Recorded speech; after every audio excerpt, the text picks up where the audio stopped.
અયોધ્યાના રામ મંદિરને બોમ્બથી ઉડાવી દેવાની ધમકી. ઉત્તર પ્રદેશના લખનૌની એક રેસ્ટોરન્ટને ધમકીભર્યો પત્ર મળ્યો. રામ મંદિરને ઉડાવી દેવાની ધમકીના પગલે પોલીસ તંત્ર એલર્ટ.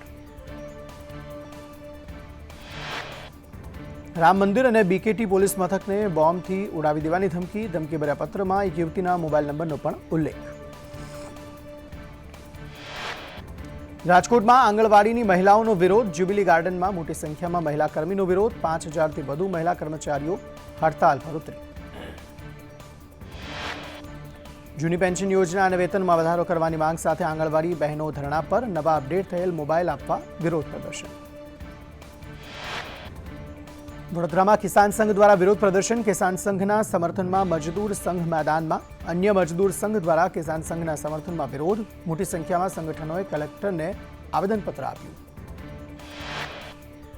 ખેડૂતોની દિલ્હી ચલો કૂચ વચ્ચે આજે ભારત બંધનું એલાન. યુનાઇટેડ કિસાન મોરચાએ ભારત બંધનું આહ્વાન કર્યું. પંજાબ હરિયાણાની સરહદ પર ખેડૂતો પોતાની માંગણીઓ પર અડગ. ખેડૂતો અને સરકાર વચ્ચે ત્રીજા રાઉન્ડની વાતચીત અનિર્ણિત. ખેડૂત સંગઠનો દ્વારા આજે ભારત બંધનું એલાન.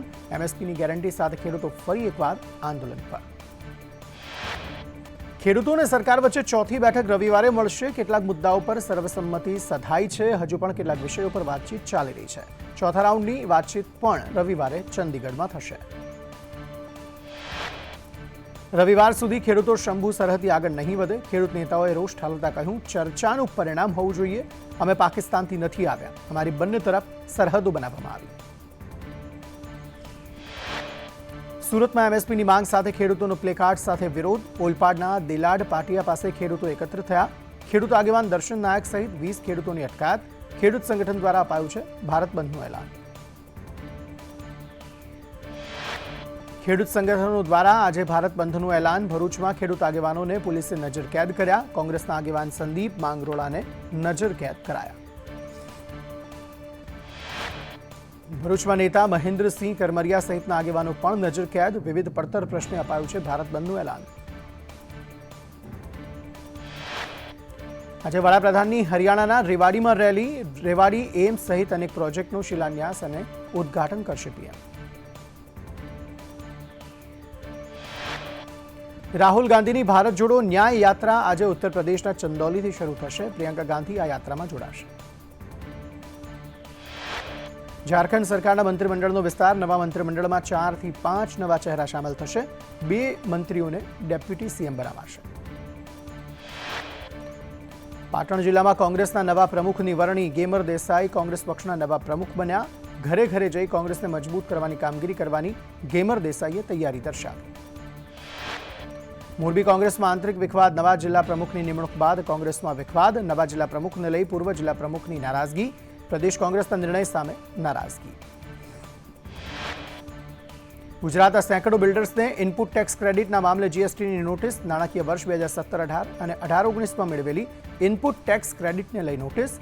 બિલ્ડર્સને આઈટીસી પરત કરવા નોટિસ અપાઈ. ભાવનગર મનપાની 2 દિવસથી હાથ ધરી ચેકિંગની કામગીરી. કાળુભા રોડ અને સિંધુનગર જેવા વિસ્તારમાં 15 થી 17 જેટલી દુકાનોમાં ચેકિંગની કાર્યવાહી હાથ ધરવામાં આવી. સાંતલપુરમાં નર્મદા વિભાગનું કામ માત્ર કાગળ પર. ખેડૂતો જાતે કેનાલની સફાઈ કરવા મજબૂર બન્યા. તંત્રએ સાફ સફાઈ ન કરતા ખેડૂતોએ કામ આદર્યું. વડોદરા કોર્પોરેશનનું 5558 કરોડનું બજેટ મંજૂરી માટે મુકાશે. સ્થાયી સમિતિ અધ્યક્ષ સભામાં રજૂ કરશે બજેટ. બજેટમાં ડ્રેનેજ, વરસાદી ગટર, બ્રિજ, રોડ ઉપરની કામગીરીને મહત્વ. મહેસાણાના વાળીનાથ ધામ મંદિરમાં પ્રાણ પ્રતિષ્ઠા મહોત્સવ. ભવ્ય જળયાત્રા સાથે મહોત્સવનો પ્રારંભ. 7 દિવસ સુધી શિવ મહાપુરાણ કથાનું રસપાન. મહોત્સવના અંતિમ દિવસે પીએમ નરેન્દ્ર મોદી હાજરી આપશે. સુરતમાં ₹2 કરોડની કાર પોલીસે કરી ડિટેઇન. રજિસ્ટ્રેશનના દસ્તાવેજો નહીં હોવાથી કાર્યવાહી કરી. સ્પોર્ટ્સ કાર પૂર ઝડપે નીકળતા પોલીસે રોકી હતી. પોલીસે કાર કબજે લઈ ચાલકને આરટીઓએ મેમો ફટકાર્યો. સુરતના માંગરોળના વાંકલ ગામે કપિરાજનો આતંક. કપિરાજના આતંકથી ઘરમાંથી બહાર નીકળવું મુશ્કેલ. 4 દિવસમાં 20થી વધુ લોકો પર કપિરાજનો હુમલો. યાત્રાધામ અંબાજી ગબ્બર ખાતે પરિક્રમા મહોત્સવ. પરિક્રમા મહોત્સવમાં મોટી સંખ્યામાં લોકો જોડાયા. પરિક્રમા મહોત્સવ પર્વનો આજે છે અંતિમ દિવસ. અંબાજી ખાતે ભક્તિમય માહોલ જોવા મળ્યો. ચોટીલામાં રમતગમત, યુવા અને સાંસ્કૃતિક પ્રવૃત્તિ વિભાગના કાર્યક્રમનું આયોજન. ચોટીલા ચામુંડા માતાજીના ડુંગરે યોજાયેલ સાંસ્કૃતિક કાર્યક્રમમાં અનેક કલાકારોએ શ્રોતાઓના મન મોહી લીધા. સુરતમાં 17 વર્ષીય દીકરીએ કેન્સર પીડિત માટે પોતાના વાળ ડોનેટ કર્યા. ઋષા પટેલે ડોનેટ કરેલા વાળમાંથી વિગ બનાવી કેન્સર પીડિતોને કરાશે ડોનેટ. જાફરાબાદના સિંહો શિકાર માટે માનવ વસાહતમાં ઘૂસ્યા. માછીમારોના વિસ્તારમાં સિંહ ઘૂસી જતા ભયનો માહોલ. રાત્રિના સમયનો સિંહનો વિડીયો વાયરલ. સુરેન્દ્રનગરમાં ખનન માફિયાઓની જીવલેણ કરતૂત. ગેરકાયદે ખનન કરતી વેળાએ ગેસ ગળતરથી 3ના જીવ ગયા. પોલીસે સતવીર કરપડા રણજીત ડાંગરની ધરપકડ કરી.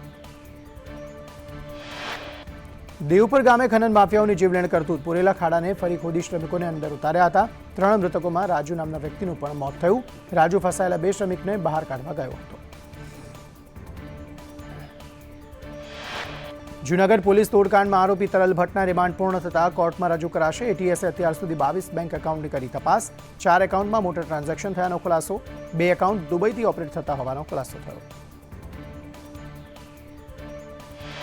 તોડકાંડમાં બદનામ ઉના પોલીસ પર વધુ એક કલંક. 2 પોલીસકર્મી, 1 જીઆરડી સામે દુષ્કર્મની ફરિયાદ. ગીર ગઢડા પોલીસ સ્ટેશનમાં નોંધાઈ એફઆઈઆર.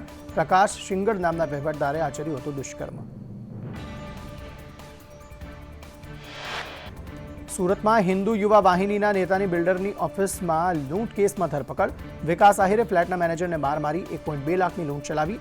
વિકાસ આહિરે સેટિંગ કરીને હાજર થયો હોવાની ચર્ચા. વડોદરામાં બકરા ચોરી કરતી ટોળકી સક્રિય. સુવેજ પમ્પિંગ વિસ્તારમાં ઝડપાયા બકરાચોર. રિક્ષામાં 2 ઇસમો આવ્યા હતા બકરા ચોરવા. સ્થાનિકોએ યુવાઓને મેથી પાક ચખાડ્યો હતો.